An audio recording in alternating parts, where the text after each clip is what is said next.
শুভ সন্ধ্যা বন্ধুরা। আজকের সন্ধ্যায় বরাক উপত্যকা থেকে আসা কয়েকটি গুরুত্বপূর্ণ খবর হলো, সময় যেমনই এগিয়ে আসছে তেমনি উপরাষ্ট্রপতি নির্বাচনে কে জয়লাভ হবে তা নিয়ে বিভিন্ন মানুষদের মধ্যে বিভিন্ন দেখা দিয়েছে বিভিন্ন বিতর্ক। একদিকে কেউ বলছেন সুদর্শন রেড্ডি, অন্যদিকে কেউ বলছেন সিবি রাধাকৃষ্ণ। একদিকে কংগ্রেস, অন্যদিকে এনডিএ।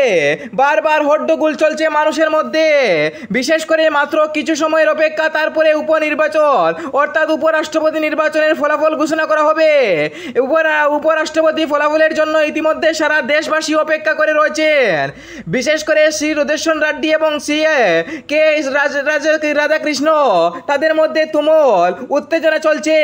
বিশেষ করে কংগ্রেস প্রার্থী জয়লাভ করার সম্ভাবনা সবচাইতে বেশি দেখা গিয়েছে।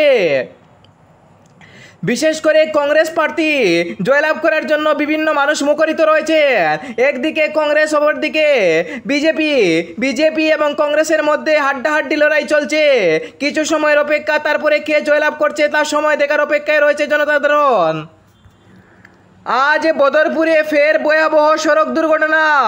বদরপুরে শোকাবহ সড়ক দুর্ঘটনায় মৃত্যু হলো ই রিক্সা চালকের। বিশেষ করে বদরপুরে রলি যাওয়ার পথে একটি ই রিক্সাকে ধাক্কা মারে, সজোরে ধাক্কা মারে। তারপরে ইতিমধ্যে ই রিক্সা চালককে করিমগঞ্জ সিভিল হাসপাতালে পাঠিয়ে দেওয়া হয়েছে এবং সিভিল হাসপাতালের ডক্টররা ইতিমধ্যে ময়নাতদন্ত করে তাকে মৃত বলে ঘোষণা করেছেন। মৃত ব্যক্তি জানা গেছে যে সে বদরপুর উমরপুরের বাসিন্দা, নাম মোস্তফা আহমেদ বলে জানা গেছে। ইতিমধ্যে বিভিন্ন বদরপুরের অলিগলিতে চাঞ্চল্য লেগে পড়েছে। বিশেষ করে লরির দুর্ঘটনা কিছুদিন আগে বদরপুর মকরবাঙ্গাতে হয়েছিল, তার রেশ কাটতে না কাটতে আবারও ফের দুর্ঘটনার শিকার হলো বদরপুর। সড়ক নিয়ে এবং সামাজিক এবং নিরাপত্তা নিয়ে প্রশ্ন উঠছে। উপরাষ্ট্রপতি নির্বাচনে বিশেষ করে আজ নজিরবিহীন কয়েকটি ঘটনা দেখা গিয়েছে। একদিকে প্রিয়াঙ্কা গান্ধীর সাথে বিজেপির সাংসদরা, অন্যদিকে লালু প্রসাদ যাদব অর্থাৎ মল্লিকার্জুন খার্গে, রাহুল গান্ধী, তাদের সাথেও বিজেপির নেতাদেরকে দেখা গিয়েছে।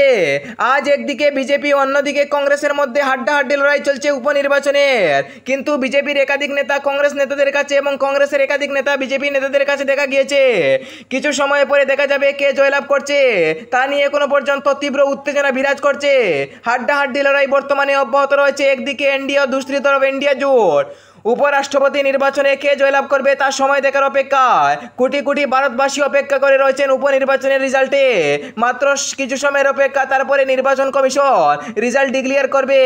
ইতিমধ্যে সারা ভারতবাসী মুখরিত রয়েছেন এই রেজাল্ট দেখার জন্য। এনডিএ এবং ইন্ডিয়ার মধ্যে হাড্ডাহাড্ডি লড়াই বর্তমানেও চলছে।